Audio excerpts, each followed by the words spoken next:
Hi and welcome to another free.volous episode. Today I'm bringing you my favourite makeup items from last year. The year that shall not be named. So I must say that these were products that I personally discovered last year, not necessarily were launched last year. I didn't give makeup a lot of love. It wasn't, you know, those people who suddenly came up with amazing, fantastic, super creative looks. That wasn't me. So this is what I ended up loving nonetheless last year. Let's start with complexion. And I have something to tell you. There's nothing to report regarding foundations. Isn't that weird for me? Isn't it? Basically, I did buy a few foundations last year. I gave them a few tries, and they're not something that would take over the place of my already favorite foundation. So they're okay, but they didn't wow me enough to be in this video. On the other hand though, let me just tell you, because I'm really pissed at this, two of my favorite foundations were discontinued last year. CYO Life Proof, which I had just discovered in late 2019, and it's basically the best foundation I've ever used. They, I think, were bought by Boots or something, and they just disintegrated the company. I don't know what they did. The brand disappeared. So no more CYO. And then Taylor Wynn did a video saying that Soap & Glory Kick-Ass foundation was the perfect match, the perfect dupe for the CYO, albeit a bit more expensive. And I was, great, I can get that one. But no, I couldn't, because they discontinued the Kick-Ass foundation. So CYO Life Proof RIP. And the second foundation that was discontinued was a Physicians Formula Healthy Mix. Why? It was a fantastic foundation, especially for warmer weather when my skin got a bit oilier, and I'm deeply disturbed right now because, yeah, I have found some things complexion-wise in the meantime, but they got to me in January, so I won't use them in this video, but I'll let you know soon enough. Now let's talk about something I don't usually talk about, which is priming and first and last step, basically priming and setting spray. Something that I started using and brutally increased the longevity of my products were the Milk Hydro Grip Primer. Some people are allergic to this, but this kind of sticky formula that enhances the longevity of your foundation you can also find with Cover FX, and I think there are other brands that do this kind of stuff. My skin got along with this fine. I don't use primers and long-lasting setting sprays every day, but this was a game changer. Whichever foundation I used on top of this went beautifully, didn't pill nor anything, and it lasted a lot longer.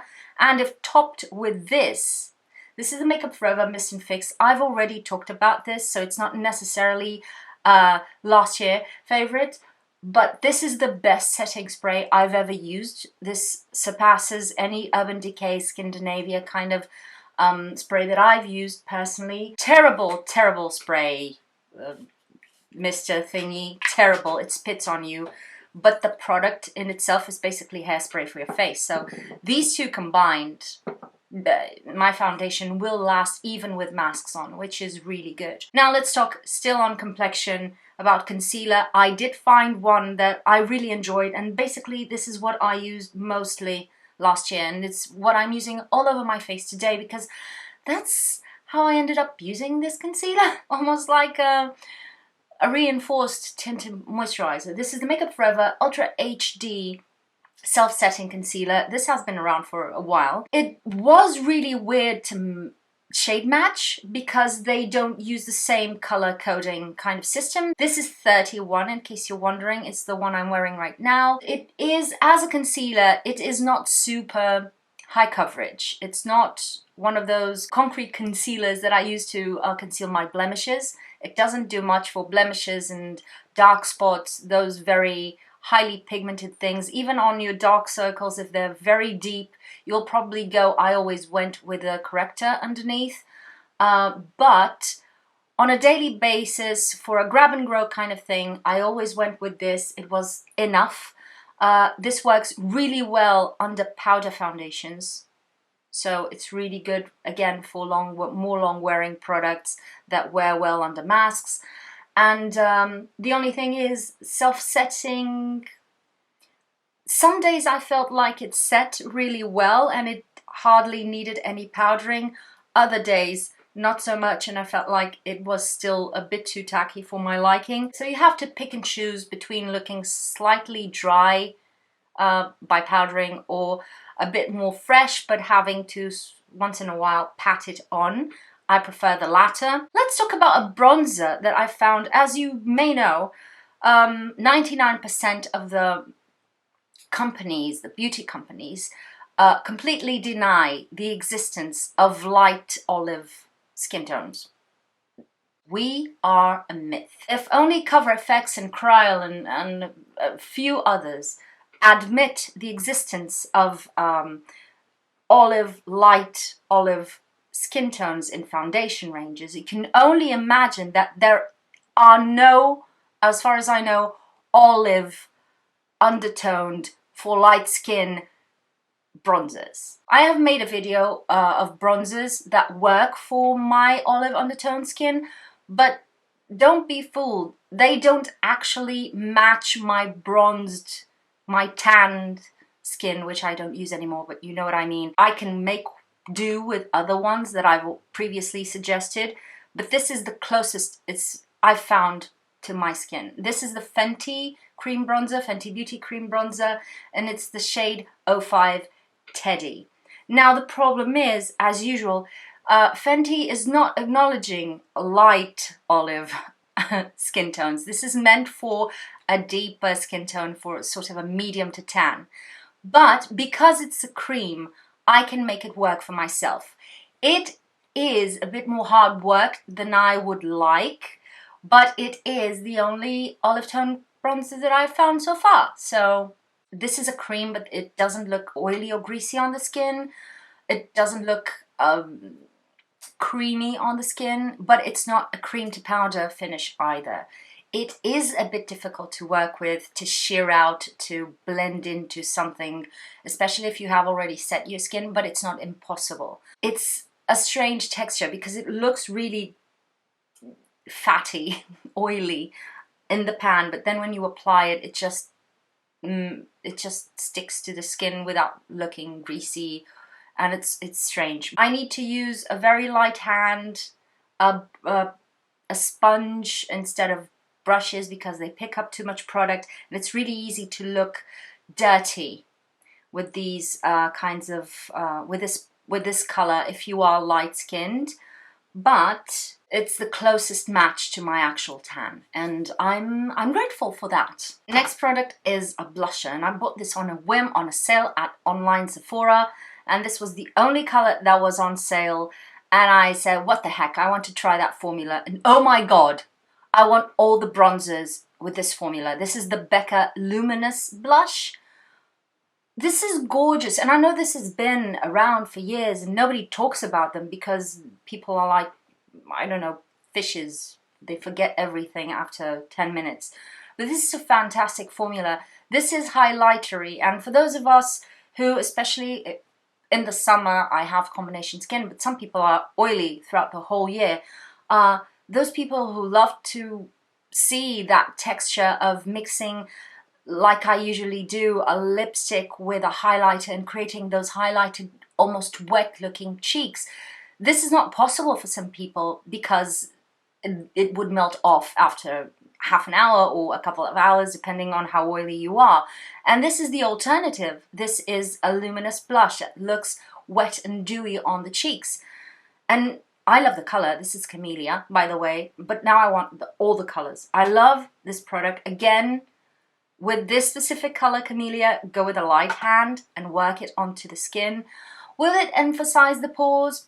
I wouldn't say so, but they won't disguise the pores that you already have. But let's turn the table and start embracing pores. As long as your skin is healthy and clean and protected, it should be enough. Just saying. Drop the filter. I think it's the hashtag. I'm with that. Next and last product for complexion is a highlighter. And we have here the Natasha DENO I Need a Nude Glow. So this came out last year. I can't tell you with what collection because she's kind of the ColourPop of very expensive makeup. She comes up with 300 collections per year. I don't know. But this is a gorgeous champagne-y kind of highlighter. It looks like everything else on the pan, and it even looks like it's not like a Becca highlighter would be, you know, that kind of creamy, crumbly kind of formula. This looks like a hard pan. Hardly anything comes out. Kind of formula, very stiff, weird.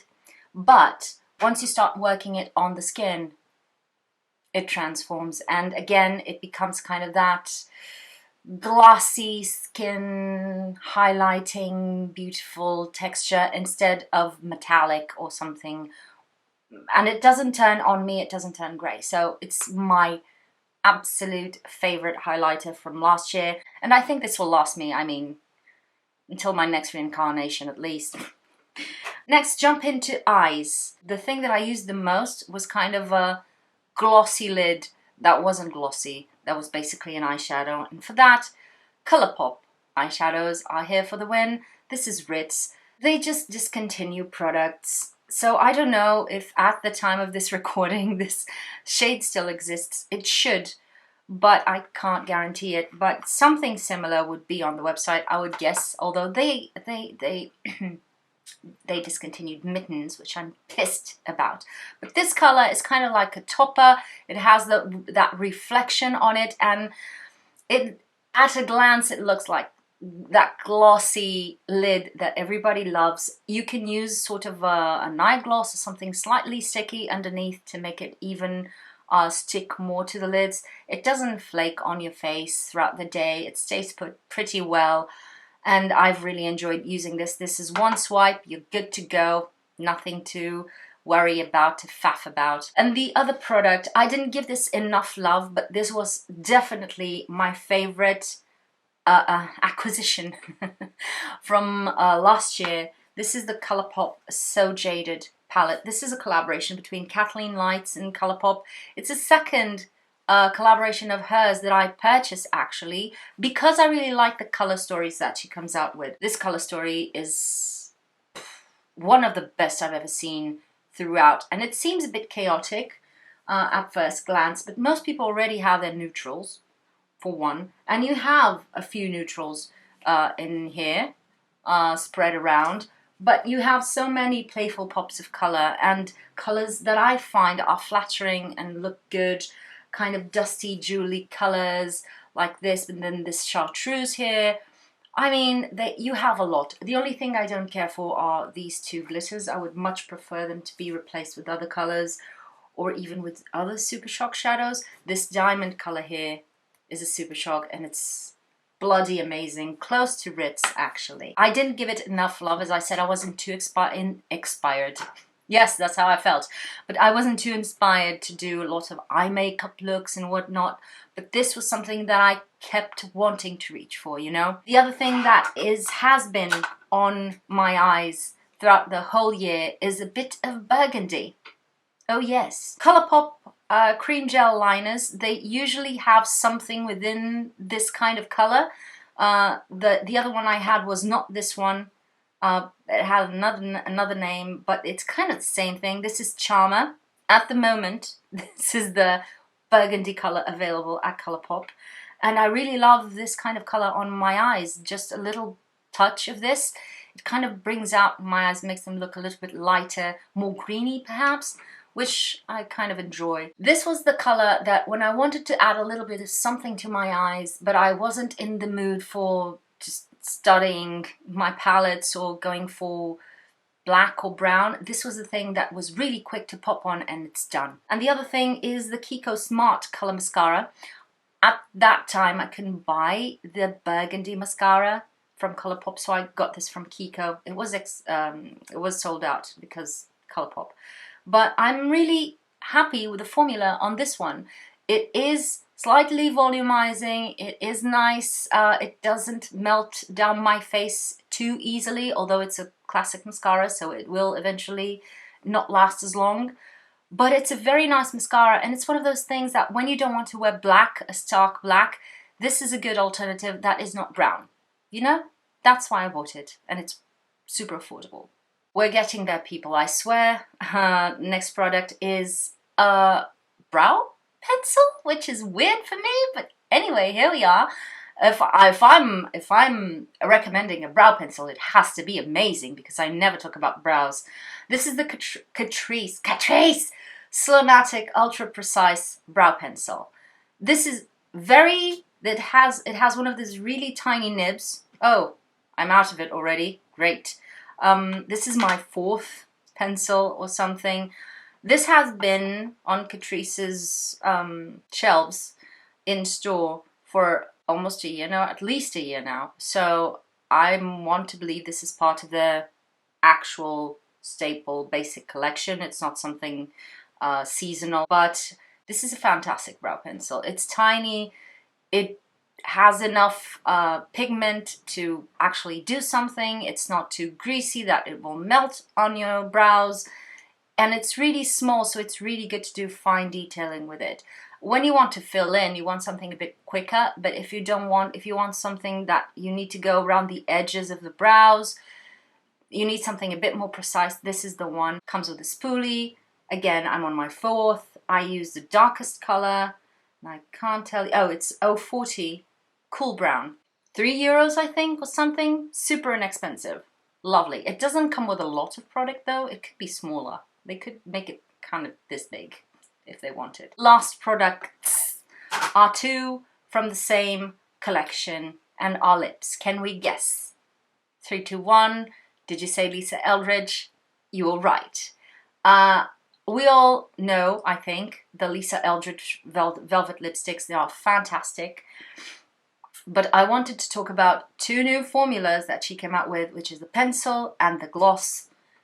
Both fantastic. And one color that unites all of these products, which is the blush color. And I bought this as a trio, a set with the lipstick too. And this was my go-to lip color when I could use lip colors and I wanted to go with something that wasn't just nude or lip balm. This was what I went for, especially the gloss. Let's talk a little bit about the pencil. I usually don't go for expensive pencils. NYX Suede have the best lip pencils out there. And it's not just because they're affordable, because they are really good formulas. The thing is, they have fantastic nudes, but they don't have a lot of other colors, I think, or that I can find. And sometimes you need to go for a high-end lip pencil to find the color that you want in a very good formula, and this delivers. It's beautiful, it glides, but it stays on your lips. You can use it to define your lips. You can use it, as I did today, as sort of a stain blended with lip balm. It's a beautiful thing. It's a beautiful thing, made of wonders. And this was my favorite throughout last year. This is the lip gloss by Lisa Eldridge. It has a name, but I can't read it because I need glasses. Waiting for shops to reopen so I can get some. But this color in itself is beautiful, and the formula is so good. This reminds me basically of a lip oil. It's a beautiful formula, super cushiony, super soft and smoothing on the lips. If you have any kind of dryness, crackness, you will not feel it with this on. It kind of soothes and smooths the surface and the texture of your lips, but it's a thin formula. It's not thick, it's not gloopy, and it's not sticky. Because of that, it won't be as long wearing as some other lip glosses that you see around, so that's a choice you will have to make and decide for yourself. I personally really like this formula. The thing I would say, oh, of course I have lipstick on my teeth. Of course. The thing I would say is that this packs a punch in terms of pigment. Packs a punch in terms of pigment. So many plosives there. If you're looking for something that is a hint of color on your lips, this is not it. This has color, this has pigment, and this speaks for itself. The shine on this is really pretty. It kind of soothes the lips, so it doesn't make them look as crackly as mine usually are. It's not miraculous or anything, but it looks pretty on the lips and it looks kind of more even. And at the same time, you can see it does add color. It's not just gloss. It's an actually pigmented lip gloss. And all the colors have that. It's not just a few colors in which you can go for the nudie colors and they're a bit more sheer. No, trust me on this. Every color speaks for itself. So that's it. We are done with all of my favorites from last year. Yay!